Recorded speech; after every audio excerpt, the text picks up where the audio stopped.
আসসালামু আলাইকুম, কেমন আছেন সবাই? বন্ধুরা, আজকের ভিডিও দেখিয়ে দেবো আপনাকে কীভাবে ভিসা নাম্বার দিয়ে আপনি বর্ডার নাম্বার বাইর করবেন। অনেক সময় বর্ডার নাম্বার আমরা যখন সৌদি আরবে নতুন আসি আমরা বর্ডার নাম্বার লিখে আনতে মনে থাকে না, অথবা এয়ারপোর্ট থেকে লিখে দেয় না। সেই জন্য আপনাদের অনেক সময় বর্ডার নাম্বার প্রয়োজন হয়, কারণ আপনি বর্ডার নাম্বার দিয়ে আপনি চাইলে আপসেট করতে পারবেন। আপসেট করে আপনার ইকামা আসবে, সেটা আপনি পুলিশকে দেখাতে পারবেন। অথবা বর্ডার নাম্বার দিয়ে আপনি চাইলে আপনার ইকামা নাম্বারটাও বাইর করতে পারবেন। ঠিক আছে, বর্ডার নাম্বার দিয়ে ইকামা করলে আপসেটটা ওপেন করলে আপসের মধ্যে আপনার ইকামা নাম্বারটা চলে আসবে। ঠিক আছে, যদি আপনার ইকামা হয়ে যায়। তো বর্ডার নাম্বার কীভাবে বাইর করবেন সেটাই আজকের ভিডিওতে দেখিয়ে দেবো। ভিসা নাম্বার দিয়ে আপনার যে ভিসা কপি আছে সেটার মধ্যে আপনার ভিসার নাম্বারটা এবং ইস্যু ডেট দিয়ে আপনি বর্ডার নাম্বার বাইর করতে পারবেন। তো সেটা কীভাবে বাইর করবেন সেটাই এই ভিডিওতে দেখিয়ে দিচ্ছি। তো আপনি কী করবেন, যে কোনো একটা ব্রাউজারের মধ্যে চলে যাবেন। যেমন আপনি ক্রোম ব্রাউজারের মধ্যে আমি চলে আসলাম। তো এখানের মধ্যে আমি টাইপ করবো কিউরি বর্ডার নাম্বার। ঠিক আছে, এই যে উপরে যে জিনিসটা দেওয়া আছে এটার মধ্যে আমরা ক্লিক করলাম। ঠিক আছে, তো আপনার এই ওয়েবসাইটের মধ্যে আপনারা চলে আসবেন, এই ওয়েবসাইটটার মধ্যে। ঠিক আছে, তো এই ওয়েবসাইটের লিঙ্ক আমি ভিডিও ডিসক্রিপশনে দেওয়া থাকবে, সেখান থেকে আপনারা সংগ্রহ করবেন। ঠিক আছে, তারপর এটার মধ্যে আমরা ক্লিক করব।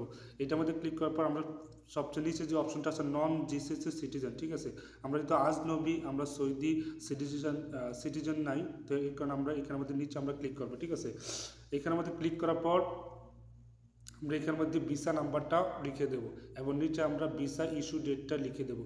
তো ভিসা নাম্বারটা কোথায় পাবো? আমরা যে আপনাদের ভিসার যে কপিটা আছে, ঠিক আছে, এই কপির মধ্যে আপনি উপরে দেখতে পারেন ভিসা নং। ঠিক আছে, এই যে এখানের মধ্যেই দেওয়া আছে ভিসা নং। ঠিক আছে, এই যে এখানের মধ্যে দেওয়া আছে ভিসা নং। এই ভিসা নংটা আর আমাদের দরকার এই ভিসা ইস্যু ডেট। ঠিক আছে, এই দুইটা ডেট জিনিস আমাদের প্রয়োজন। ঠিক আছে, এই দুইটার মাধ্যমে আমরা এখন লগ ইন করবো। তো সেটা কীভাবে করতেছে আমি এটা টাইপ করে আপনাদেরকে আসতেছি।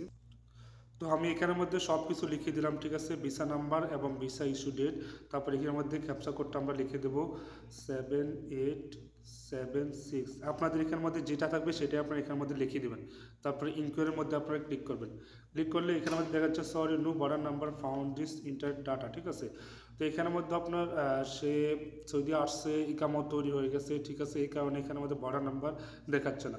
যারা নতুন সৌদি আরবে আসবে, ঠিক আছে, এবং তারা যদি আইসা বর্ডার নাম্বার না পায় এবং তারা যদি ইকামা তৈরি হওয়ার আগে যদি তারা এটা সার্চ করে, তাহলে অবশ্যই এখানের মধ্যে বর্ডার নাম্বার দেখাবে এবং বর্ডার নাম্বার আসবে। এভাবে চাইলে আপনারা বর্ডার নাম্বার বাইর করতে পারেন। ঠিক আছে, আপনারা যারা নতুন সৌদি আরবে আসবে এবং তাদের ইকামা না হয় তারা চাইলে ভিসা নাম্বার দিয়ে বর্ডার নাম্বার এইভাবে বাইর করতে পারবে। ঠিক আছে, তো আমার এটা আসতেছে না কারণ তার ইকামা সব কিছু এভরিথিং ওকে, এই কারণে তার এটা এখন আসতেছে না। সো বন্ধুরা, আশা করি আপনারা বুঝতে পারছেন। তো আপনারা যদি ভিডিও ভালো ভিডিও লাইক করবেন এবং চ্যানেল নতুন আসেন চ্যানেলটি সাবস্ক্রাইব করে দেবেন। এরকম ইন্টারেস্টিং ভিডিওর জন্য অবশ্যই চ্যানেলটি সাবস্ক্রাইব করে পাশে থাকবেন। আসসালামু আলাইকুম।